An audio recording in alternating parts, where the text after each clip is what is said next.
All right, I think we can go ahead and get started. So, welcome to the information session on the Master of Science in Physics this morning at Brown. If we want to go to the next slide, I can start on some introductions. My name is Bryce. I am a admissions counselor here within the Division of Masters and Professional Studies at Brown.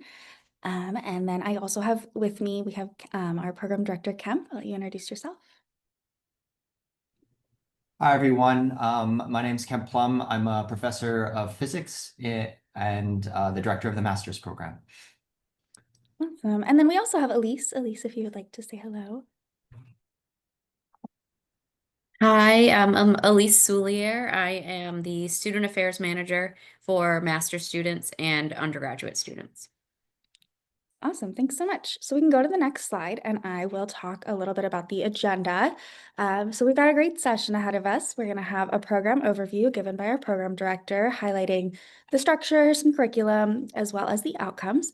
And then I will cover our application requirements, including deadlines, standardized testing information, and some pro tips on the personal statement and letters of recommendation. And then we will end with a live Q&A. Just to cover some housekeeping, as an attendee of this session, you will be getting an application fee waiver that will be automatically applied to your account, and there is nothing further that you need to do. Just when you submit your completed application, you will not be prompted to pay. And then if you do have questions throughout the session, please add them to the Q&A. We'll save them for the end, but we do love to see all of your questions as they come up. So if we want to go to the next slide, I will hand things over to Kemp. Thanks, Bryce. Okay, you can move to the next slide, please.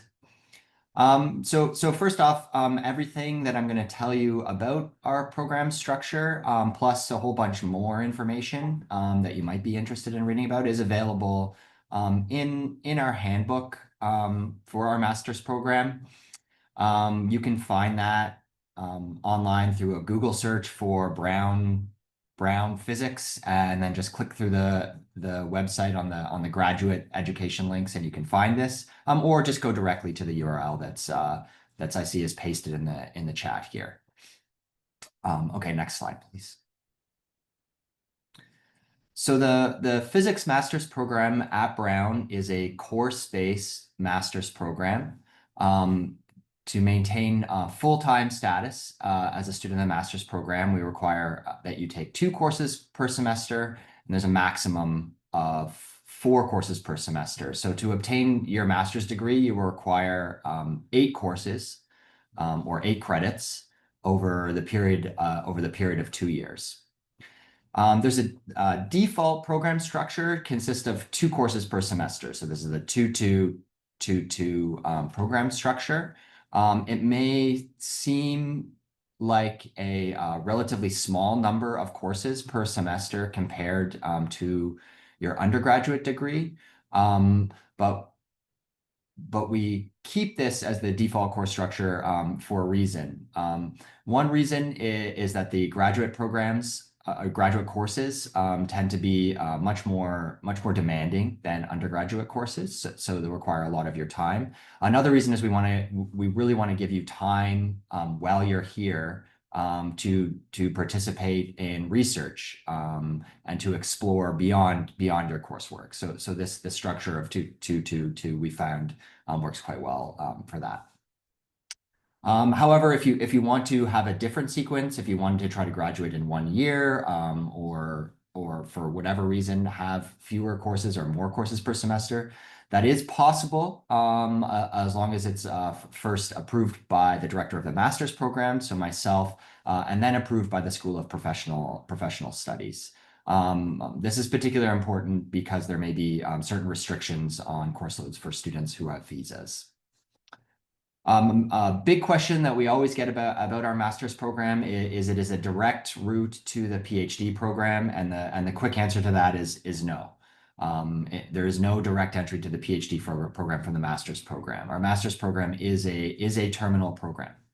That being said, there is a fraction of master's students each year who do move on and continue with PhD studies at Brown, but in order to do so, you have to apply to the PhD program, just like anybody else.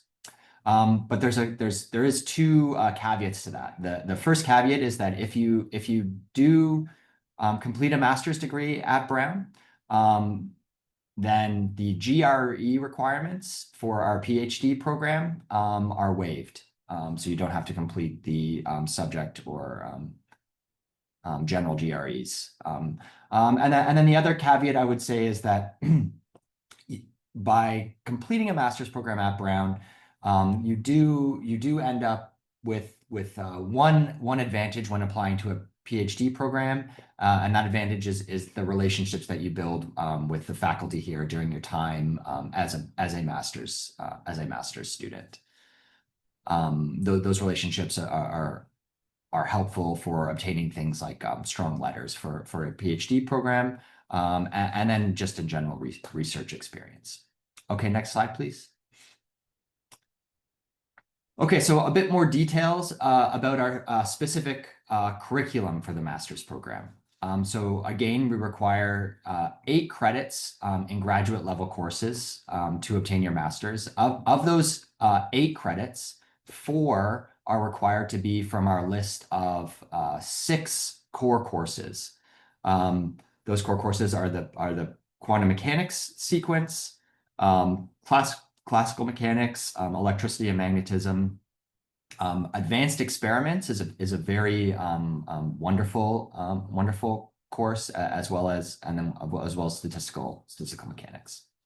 And then you need 4 additional credits. Those should be from graduate level. So 2000 level is graduate level courses. We have a list of various courses, including quantum field theory, general relativity, condensed matter physics courses, high energy physics courses. You are allowed to take up to 2 courses from other departments that are outside of physics. So many students are interested in, for instance, engineering courses or chemistry courses or mathematics courses or computer science courses. Those are all typically very good options for additional courses. And then one important thing I wanted to point out, we do have 2 courses. Those are Physics 2980 and 2981. Those are research-based courses. So you can take 2 of those towards your master's program. And when you enroll in either 2980 or 2981, you will enroll with a specific faculty member at Brown.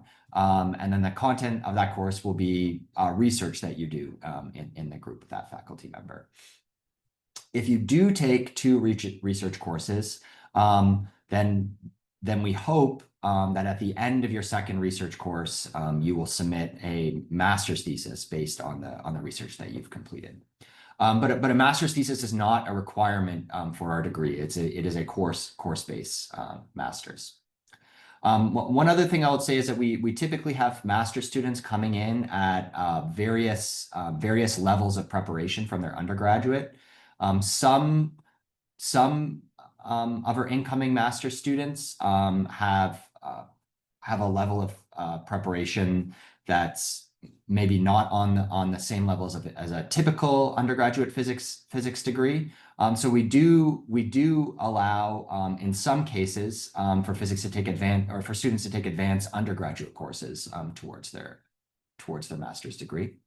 On the other side of things, some students come in and they've already taken some more advanced graduate level courses, in which case they may not be so interested in, say, taking our quantum mechanics sequence.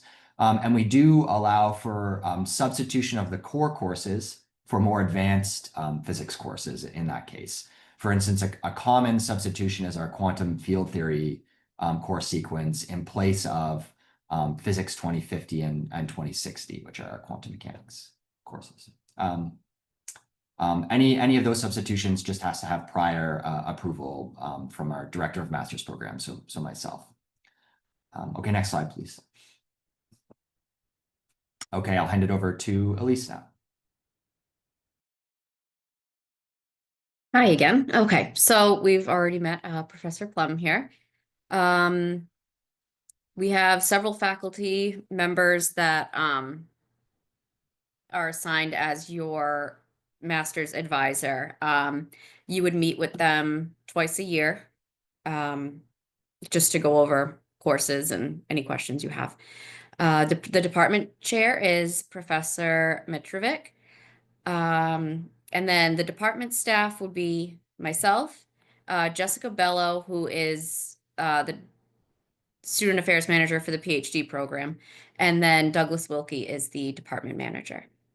You can go to the next slide.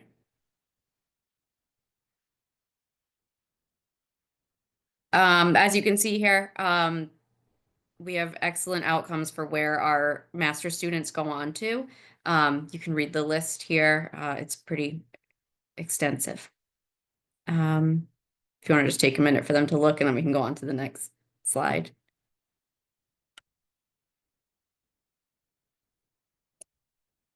Okay, I think we can move on. And then I think we go back to Kemp here.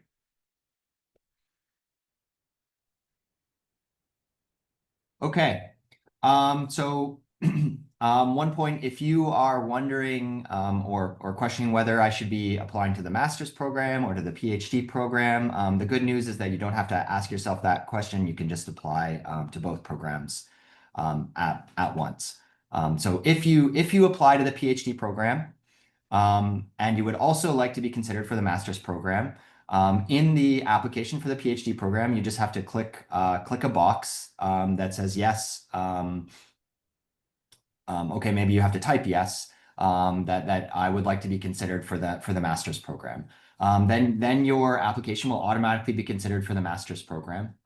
If you select that you would like to be considered for the master's program, that will not affect your PhD application in any way at all. Okay, the difference here though is that you must submit your application for the PhD program by the deadline, which is much earlier than the master's program deadline. Our current deadline for PhD applications is December 15th, so that's coming up in not too much time. The other difference is that for our master's program, we do not require GREs, either subject or general. But for our PhD program, we do require both the subject and the general GREs. So if you are choosing to do this route, applying for our PhD program and then also wanting to be part of the master's program, you should be taking the subject and the general GREs so that your PhD application is fully considered. Okay, thanks. Next slide, please. Okay, so I'll pass it off. Great. So now we can get started with some application requirements. Next slide, please.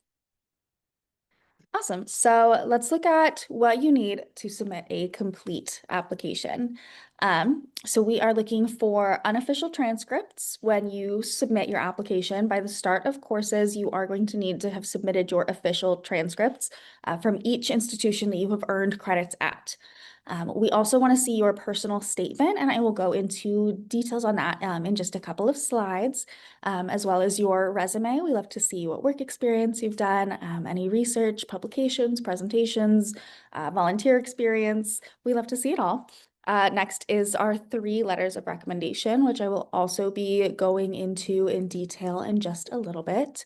And the TOEFL and the IELTS. Those are our 2 approved English language testing sites. So those are the 2 that you'll need if you are not a native English speaker and you have not attended a institution and obtained a degree from an institution where English is the only spoken language. Then that will be your testing site. The application deadlines are May 1st, 2026 for the master's application. As Kemp said, the PhD one is earlier. And then you will be notified in the early spring on your admission decision. Next slide, please. Great, so continuing requirements, the application fee is $100. If you are attending this session live, that application fee is waived. If you are watching the recording, then you can apply for that waiver within the application itself. The GRE, again, is not required and will not be reviewed. Official transcripts are only required once you enroll. So once you submit your application, if you are accepted and then you choose to go to Brown, then you will need your official transcripts. The international transcript evaluations is required from all degrees from non-US institutions before enrollment. And the minimum scores that we're looking for on the TOEFL are 90 and on the IELTS are a 6.5. Next slide, please. Great, so let's look at standardized testing. As mentioned before, the general and the subjects are not required for the master's application, with the asterisk there that they are required for a PhD. The school codes are below 3094, and for the TOEFL as well, 3094. So let's look at those English language exams and see, do you need to take them? Our first question is your first language English? If your native language is English, then you do not need to take these exams. If your first language is not English, if you did complete a degree where English is the sole language of instruction, then you are exempt. But if you also answer no to that question, then you are required to submit these scores. Again, the TOEFL and the IELTS are the only two that we accept. We don't accept, the Duolingo is one that we popularly are asked, and that one is not accepted. Next slide, please. Great, so let's go into the personal statement and the letters of recommendation. These are two that we are asked a lot of questions about. So I just want to be able to provide all of the information that we can provide here. So the personal statement is 1,000 to 1,500 words. And this is your reason why statement. We want to see how you are connecting your past experience, maybe where you first developed your passion for physics. Connect that to what you are doing and what you have been doing. What experience do you have in the field? What research have you been looking into? What coursework are you taking or have you taken? And then we want to see how you connect that to Brown's program. What courses are you excited for? What about the mission and values of this program excites you? What faculty members do you see your research interests aligning with? We want to learn a little bit more about why specifically Brown, and then how you think this program is going to help you reach your short-term and long-term goals after the program. So as a quick way to remember, it's past, present, future. How did I get into physics? What am I doing now? And what do I want to do in the future? And then making sure that it is your writing sample as well. So make it a graduate level writing piece free of grammatical errors, free of typos, like things like that. And then the letters of recommendation should be from either professors or supervisors that have seen you within the field of physics, and then are able to speak to how you learn. So they have seen A, how you learn new material, and B, how you apply what you have learned to the tasks at hand. So we do like to see a couple of academic letters of reference. But then if you need to do a professional, maybe it's been a few years since you've been in school, you have a research supervisor or you work directly in the field, then those are great recommenders as well. We want to see people that know you, that can speak to your unique abilities. Sometimes we see letters of recommendation from a professor who had you in a 200-person lecture class, and they're able to say, yeah, I mean, they got this grade on this project and this class is pretty hard and they got a B and that's pretty good. But they're not able to speak to uniquely you and what you bring to the table. So finding those recommenders that can really speak to who you are really valuable ones. If we want to go to the next slide. Awesome, we can go ahead and start our Q&A. I know we have a current student joining us, Ariel. She's a current student in physics. I can let you introduce yourself if you would like. Hello, everyone. My name is Ariel. I'm currently a first-year master's student in the physics program. Great, it's so good to have you. So we're going to go ahead and open our Q&A now. If you have any questions for me, for Kemp, Elise, or Ariel, we are more than happy to answer them. And I'm going to put our email in the chat as well. So if you have any questions after the session, you can send that our way. It is masters_events@brown.edu.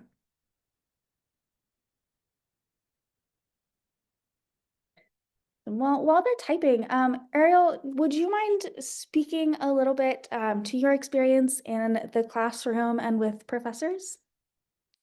Yes, of course. So far I found that professors here are very open and welcoming. A lot of professors have like an open door. You can like show up anytime, ask them questions. Regarding classes, I've only just started, so I have limited classroom experience, but so far it's been amazing. The professors are very open. They hold a lot of office hours, and um the professors and the TAs are willing to give you help anytime you need it. That's great. Thank you so much.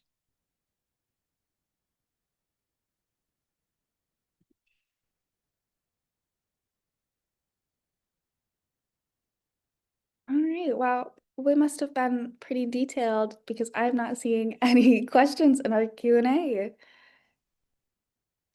Well, if we want to move to the next slide, I can put our contact information up on the screen. If you do have any questions at all, you're more than welcome to give us a call, find our website, or send us an email. Again, our email is masters_events@brown.edu. We also have advising sessions available and other events coming up, so you can find that on our website. Awesome. Well, if there's nothing in the Q&A, then I think we are done. Thank you so much, everybody who joined today. Thank you, Kemp, Elise, and Ariel. We really appreciate the time. And I hope you have a great rest of your day, everyone. Thanks, everyone. Thank Bye. you. Bye. Thank you.